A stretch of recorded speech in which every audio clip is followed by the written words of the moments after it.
Stroke.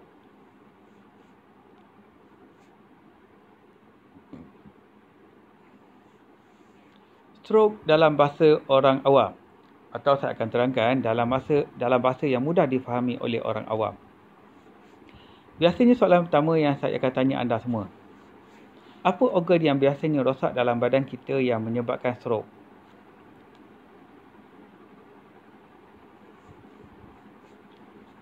Jawapannya adalah sel otak yang mati.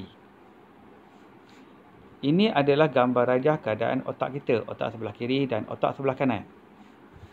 Jika sel otak sebelah kanan mati, badan sebelah kiri jatuh. Jika otak sebelah kiri mati, badan sebelah kanan akan jatuh. Sebab tu doktor akan buat CT scan untuk mengesahkan bahawa sel otak sudah mati. Kenapa sel otak mati? Sebab yang pertama, kerana salur darah ke otak tersumbat, atau sebab yang kedua, salur darah ke otak pecah. Maka, sel otak tidak menerima oksigen menyebabkan sel otak pun mati. Untuk makluman anda, otak kita menggunakan lebih kurang 20% daripada keseluruhan sel otak kita. 10% sebelah kiri, 10% sebelah kanan. Dan 80% lagi sel otak kita tidak aktif. Kalau stroke, hanya lebih kurang 1% sel otak pesakit tersebut yang mati. Bolehkah kita aktifkan semula sel otak yang sudah mati? Nanti tanya doktor, ada tak ubat hospital yang fungsinya mengaktifkan semula sel otak yang sudah mati? Jawapannya tidak ada. Tidak ada ubat hospital yang fungsinya mengaktifkan semula sel otak yang sudah mati. Untuk makluman anda, sel otak adalah antara sel dalam badan kita bila sudah mati tidak boleh hidup semula atau tiada yang akan lahir atau tumbuh semula. Rawatan. Doktor akan suruh pesakit menggerakkan anggota badan yang jatuh. Tujuannya adalah untuk mengaktifkan 1% sel daripada 80% sel yang tidak aktif tadi.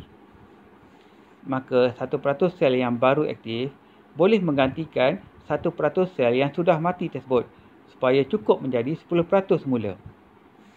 Maka barulah pesakit boleh menggerakkan anggota badan yang jatuh tadi. Otak kita terbentuk daripada sel. Setiap sel otak kita memerlukan vitamin dan mineral yang cukup untuk menjadi sel yang sihat dan aktif. Mineral adalah makanan.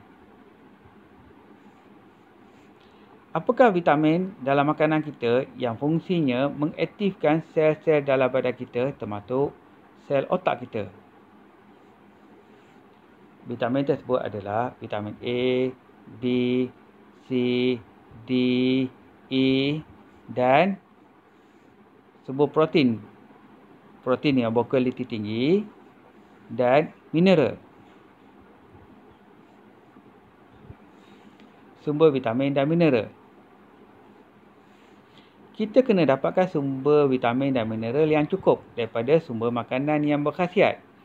Doktor tak suruh kita dapatkan sumber makanan daripada makanan yang mengenyangkan. Mi segera mengenyangkan tapi tidak berkhasiat. Apakah yang dimaksudkan dengan sumber makanan yang berkhasiat?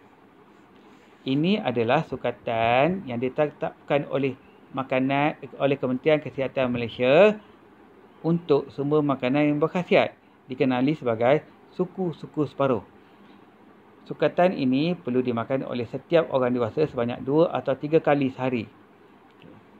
Suku daripada pinggan tersebut adalah sumber karbohidrat iaitu sumber nasi atau mi. Dan suku daripada pinggan tersebut adalah sumber protein daripada ikan, ayam atau daging. Maka separuh daripada pinggan kita adalah sayur-sayuran dan buah-buahan. Sayur-sayuran dan buah-buahan adalah sumber vitamin dan mineral untuk badan kita. Dan setiap sel dalam badan kita memerlukan vitamin dan mineral yang cukup untuk ia membentuk sel yang sihat dan aktif. Adakah cukup sumber vitamin daripada makanan yang dimakan oleh pesakit strok? Cuba anda fikirkan. Jikalau anda tidak boleh mendapat sumber vitamin yang cukup daripada makanan, anda boleh dapatkan sumber vitamin dan mineral daripada suplemen vitamin dan mineral yang berkualiti tinggi. Saya ulang, suplemen vitamin dan mineral yang berkualiti tinggi. Macam mana nak dapatkan suplemen vitamin dan mineral yang berkualiti tinggi? Boleh hubungi nombor telefon yang tertera di bawah.